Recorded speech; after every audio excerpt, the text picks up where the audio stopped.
matinée de septembre, dans la campagne de l'Oise. Nous sommes chez un amoureux de la nature qui se présente comme l'ami des bêtes.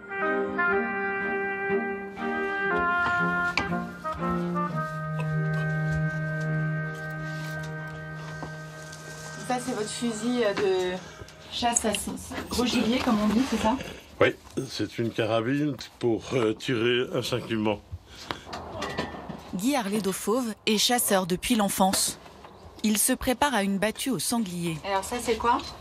La trompe pour signaler début, fin de battue, les animaux sortis, la mort si c'est tué. Ça, c'est mes munitions, c'est du 8,57 GRS.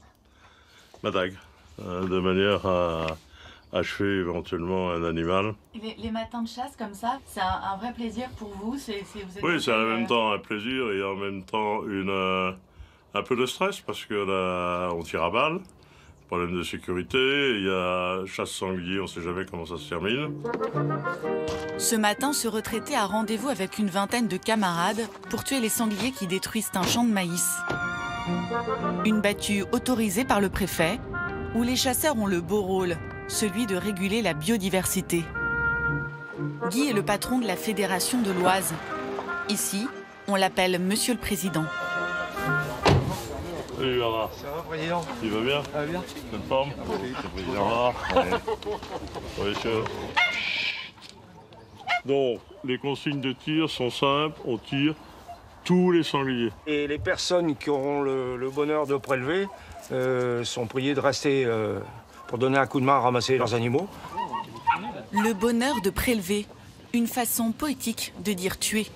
Dans la chasse moderne, il y a des mots qui ne se disent plus. Tuer, pour moi, c'est un petit peu un manque de respect parce qu'un animal, on le prélève, c'est qu'on a déjà la chance de pouvoir le tirer. Quand on dit tuer, c'est un peu cru.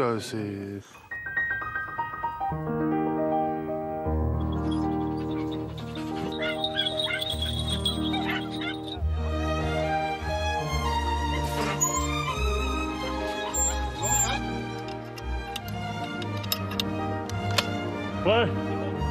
Allez, vas-y. Au signal de Guy, les rabatteurs s'enfoncent dans les maïs en rang serré. Leurs chiens doivent pousser les sangliers à sortir. Il se passe quoi là dans le champ? Il faut qu'ils descendent jusqu'au bout et ils vont revenir vers nous avec les chiens. Ils font battue contre battue. Postés autour du champ, les chasseurs sont prêts à dégainer à la vue du gibier. 3 heures d'attente. Et soudain... Bougez pas, ne bougez pas, ne bougez pas.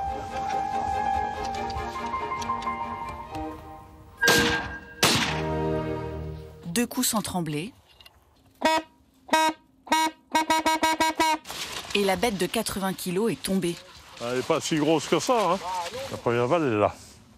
Une balle de coffre qui est bien placée d'ailleurs dans la région du cœur. Et comme elle continue, la seconde balle est en pleine tête. En France, ce sont les fédérations de chasseurs qui indemnisent les agriculteurs dont les champs ont été ravagés par les sangliers. La facture est lourde, 60 millions d'euros par an. Du coup, ils ont intérêt à en tuer le plus possible. Bravo. Fin de la battue. Il y a un coup à boire? Vous avez amené du pâté de sanglier? Non? Mais l'opération séduction continue pour ces chasseurs en mal d'amour. Je passe ma vie dans les champs, je passe ma vie dans les bois. Je tire ou je tire pas, hein, mais ma vie, c'est la nature, c'est le... Oui, je suis un peu ému en disant ça parce que on est tellement mal compris, tellement... Les chasseurs ont mauvaise réputation. Très mauvaise réputation. On a un peu marre d'être caricaturé comme on l'est. Franchement, on ne le mérite pas, ça. Alors on a des défauts. Bien sûr, chez nous, il y a certainement des abrutis. Pourquoi voulez-vous qu'il n'y en ait pas, d'ailleurs? Il faut savoir gérer les nuisibles, il faut savoir gérer les sangliers, il faut savoir gérer les bécasses, il faut savoir tout gérer. Dans le monde de la chasse, si vous voulez, nous sommes les premiers, comment dirais-je, écolos, on va dire ça comme ça. Les chasseurs, premiers écologistes de France. C'est le message qu'ils martèlent depuis cet été avec ces affiches placardées dans les grandes villes et un clip diffusé sur les réseaux sociaux.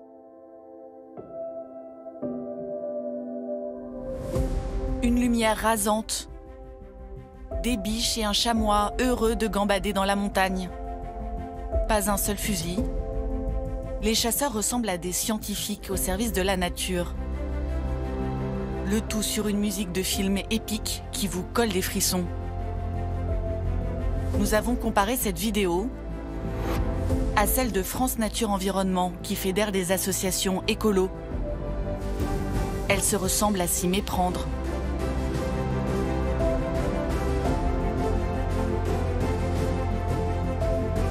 Oui, alors moi, si je suis un lapin, déjà, à la fin du clip, j'adhère à la Fédération des chasseurs, donc c'est quand même bien fait. Ils ont pris tous les codes des ONG pro-environnement, ils ont repris tous les codes des écologistes. On a presque l'impression qu'ils vont nous demander de l'argent à la fin en nous disant « pour protéger la nature, donnez-nous des sous ». On voit juste le chien, mais on voit jamais de fusil, on voit jamais de sang, on voit jamais de mort. La mort, elle n'existe pas dans ce clip. Philippe Moreau-Chevrolet est spécialiste des stratégies de communication. C'est de la communication à la Trump, c'est-à-dire qu'on va affirmer quelque chose de totalement improbable, à la limite du crédible, et plus c'est gros, plus ça passe. Vous me reprochez quelque chose qui est de ne pas aimer l'environnement, je vais vous dire, je suis plus environnementaliste, plus écologiste que vous. Ça, il n'y a pas de meilleure réponse parce que c'est tellement gonflé, c'est tellement fort, ça demande tellement de culot qu'en fait, on est quand même un peu scotché. L'intention est claire.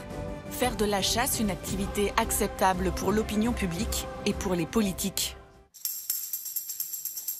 Derrière cette stratégie, il y a deux hommes, deux agents d'influence. Bonjour Willy, Thierry, comment vas-tu? Tu vas bien? À gauche, Thierry Coste, l'expert en communication. Ah oui, c'est 4. Oh, les beaux mecs, c'est 4. C'est 4. Et Willy Schren, le patron de la Fédération nationale des chasseurs. Dans son bureau, des trophées et des crânes qu'on n'a pas vus dans le clip. Le carnet de chasse de Willy Schren est bien garni. Des ministres, des présidents. Willy Schren, c'est l'homme qui murmure à l'oreille d'Emmanuel Macron. Non seulement il y a des murmures, mais en plus, ils sont compris, partagés. Donc c'est quand même un petit peu quelque chose de nouveau. Oui. On parle à quelqu'un qui comprend notre langage. Fin août, les chasseurs ont obtenu gros.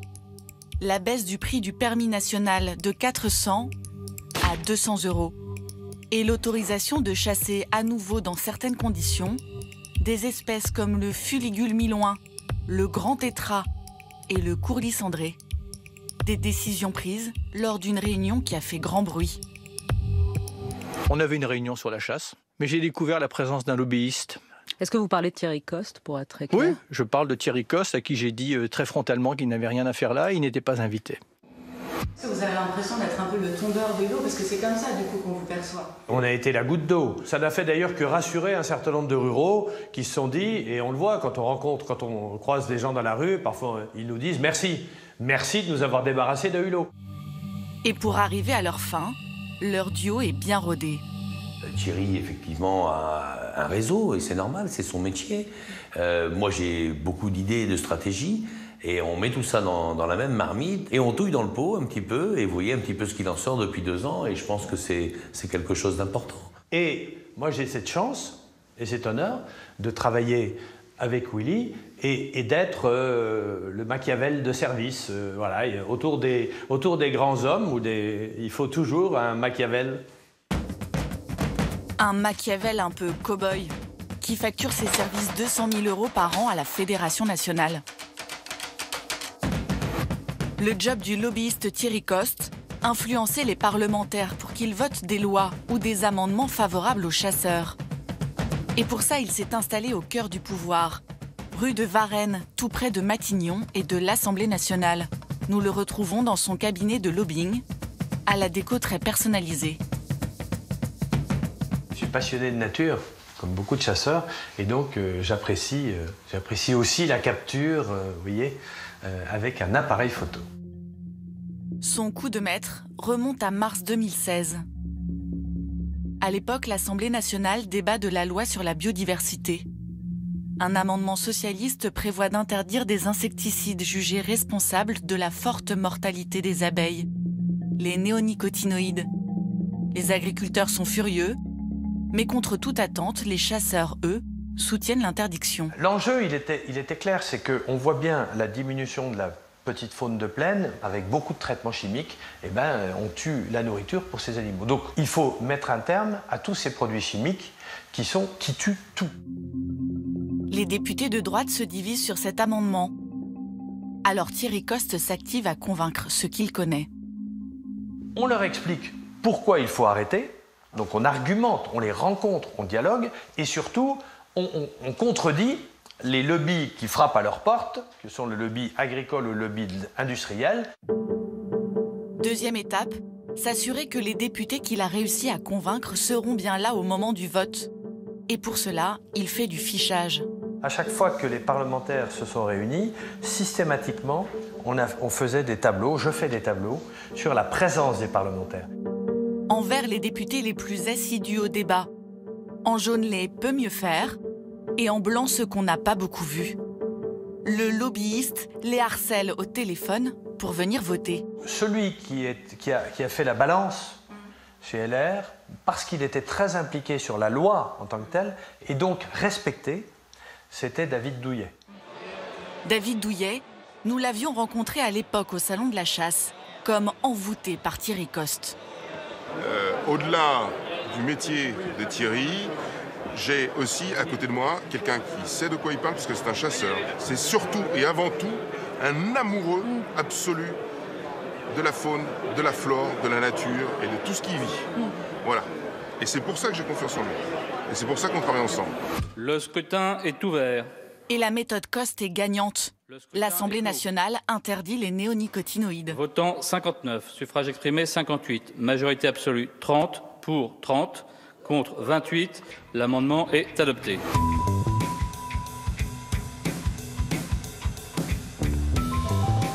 Pour charmer les parlementaires, rien ne vaut les bonnes vieilles méthodes.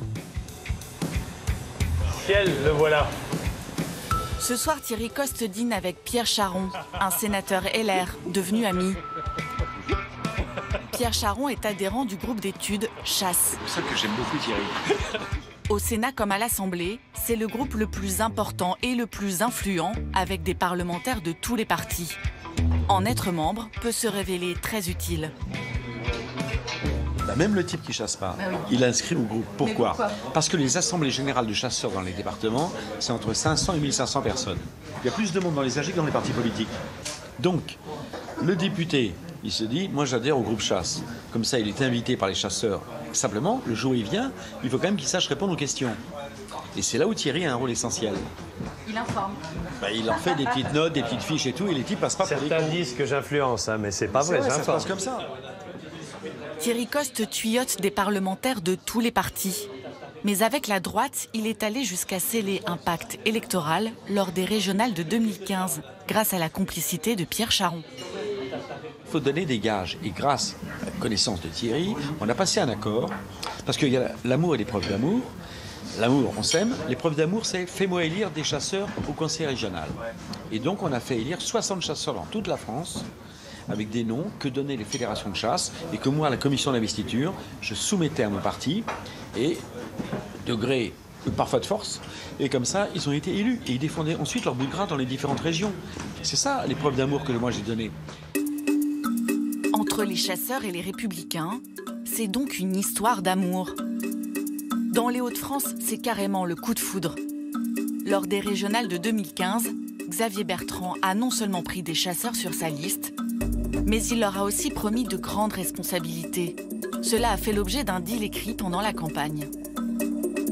Régional 2015. Un accord a été conclu entre Xavier Bertrand et les présidents de fédérations de chasse. Cet accord propose la présidence de la commission environnement de la région. Des chasseurs à l'environnement. N'y voyez aucune provocation. Cette commission environnement, est-ce que c'était un cadeau aux chasseurs? Est-ce qu'on peut appeler ça comme ça? Non, mais je sais bien que dans un reportage, votre reportage, ça fait bien de dire que c'est un cadeau. Certains pensent que la nature, ça sera mieux, elle s'en sortira mieux sans l'homme. Eux pensent, et ce qu'ils apportent, c'est le fait de dire c'est l'homme dans la nature, ce mariage-là est harmonieux. Je crois plutôt à cette thèse-là. Xavier Bertrand a tenu promesse. Et devinez qui est devenu président de la commission environnement? Ah, c'est là, justement, on y va. Guy, notre tueur de sangliers. Les chasseurs, premiers écologistes des Hauts-de-France. On y va, on attaque, on n'a pas beaucoup de temps. Guy gère une enveloppe de plus de 6 millions d'euros. Aujourd'hui, il prépare ses dossiers avec son équipe. Des sujets d'écologie sensibles, comme les paysages, la biodiversité ou l'eau. Là, le dossier 57 852. L'une de ces rivières est particulièrement abiotique, même très polluée. Elle reçoit les eaux d'une grande industrie et c'est vraiment assez complexe. Ah oui? Oui. Donc c'est vraiment intéressant. C'est important comme dossier, avec donc une subvention de 13 944 €. Ok. Et le dernier dossier? Depuis 2015, il n'y a plus d'élus verts au conseil régional. Parfait. Écoutez, ce sera une commission assez rapide. Je vous remercie. Avec les chasseurs, le vent a tourné. Les subventions aux associations de protection de la nature ont baissé de 40%. Celles réputées anti-chasse ont même vu leur vivre coupé.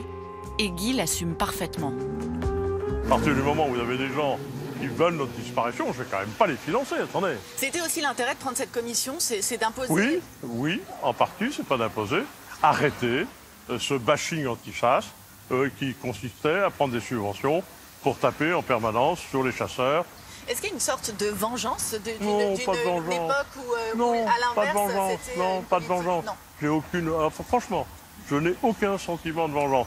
Je dis qu'à un moment de te faire taper dessus, ben, ça suffit, on réagit et on reprend le manche. Voilà. C'est ça. Vous prenez le pouvoir, vous installez. Oui, c'est ça. C'est une prise de pouvoir. Oui, c'est pas une prise de pouvoir. C'est pas nous qui l'avons pris, on nous l'a donné. Hein.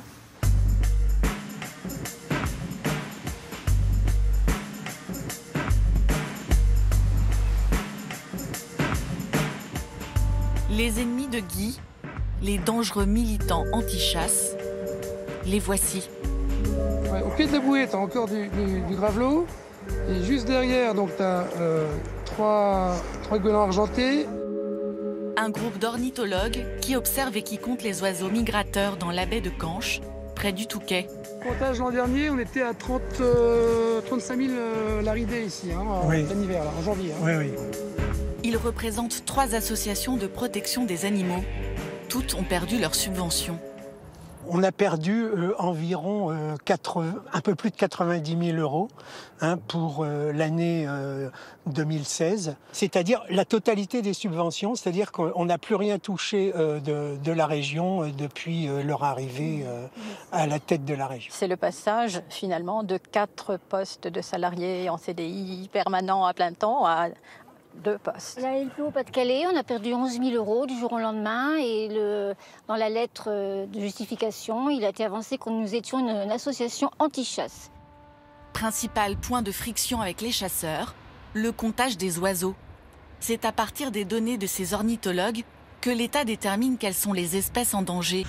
L'alouette des champs sont des espèces qui sont en danger. On n'est pas au doigt mouillé et au pif, on est sur des comptages, sur un réseau qui est reconduit chaque année au même endroit, à la même date dans toute l'Europe et par des observateurs qualifiés. Ce dont rêvent les chasseurs, c'est de reprendre la main sur ces données scientifiques. Plutôt que de compter à la jumelle, ils proposent une autre solution, un radar à oiseaux. Il a été inauguré en grande pompe en avril dernier, dans la baie de Canche. Tout le monde était là, Xavier Bertrand, Willy Schren, le patron des chasseurs, et Guy Harlet-Dauphauve. La région elle a cette obligation d'être aussi un avocat de la chasse. Le radar, c'est un projet. Vous n'avez pas demandé un chèque pour avoir un chèque. Un chèque de 226 000 € signé par la région, sur proposition de la commission environnement de Guy. Avec cet appareil, les chasseurs des Hauts-de-France espèrent assouplir les quotas de chasse. Ils assurent être objectifs. Sur leur site, il est écrit que les données du radar sont uniques et précises. Elles sont analysées par des prestataires extérieurs qualifiés, comme l'ISNEA. Cet institut est-il vraiment indépendant ? Nous nous rendons à l'adresse indiquée sur son site internet. Donc voilà où nous mène le GPS, à l'adresse du laboratoire.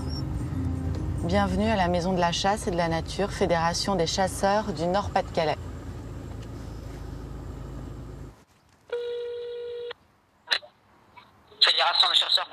Bonsoir. Oui, bonsoir. En fait, je pensais joindre l'Institut scientifique qui analyse les données du radar. Mais je me suis trompée, je me suis trompée de numéro. Ah, vous faites là le numéro de la Fédération des chercheurs du Pas-de-Calais, là. Pourquoi le numéro et l'adresse du laboratoire ramènent à la Fédération? Je comprends pas. Parce que l'itinéraire a été créé par Willy Charles, le président de la Fédération du Pas-de-Calais. Ah d'accord, donc c'est lié à la Fédération. Le siège, voilà. L'homme qui chuchote à l'oreille de Macron nous avait caché qu'il était aussi scientifique à ses heures perdues. Xavier Bertrand, qui a financé ce radar, était-il au courant d'un potentiel conflit d'intérêts entre les chasseurs et l'Institut? Il répond par une pirouette. Je connais bien Willy Schran. Ouais. C'est pas lui-même un scientifique. Pourquoi on donne le sentiment que c'est Willy Schran qui, le soir, va mettre une blouse blanche de scientifique, des grosses lunettes, et que c'est lui qui va analyser? Soyons sérieux. Non, mais ça peut étonner. On n'est pas obligé non plus, qu'on aime ou pas les chasseurs, soit de les porter au pinacle, soit de les ridiculiser. Nous rappelons Willy Schran. Il affirme qu'il est légitime. Madame, on a un agrément biodiversité pour les fédérations. Il n'y a personne qui peut remettre en cause, je dirais, nos données, puisqu'on est reconnu au même titre que, je sais pas, la LPO, au même titre que d'autres structures. Après 4 mois d'existence, les associations écologistes mettent en doute les premiers résultats du radar. Comptage manuel contre super machine. Qui des ornithologues ou de la fédération de chasse sera le plus crédible auprès de l'État? Dans cette guerre d'influence, les chasseurs ont pris une bonne longueur d'avance.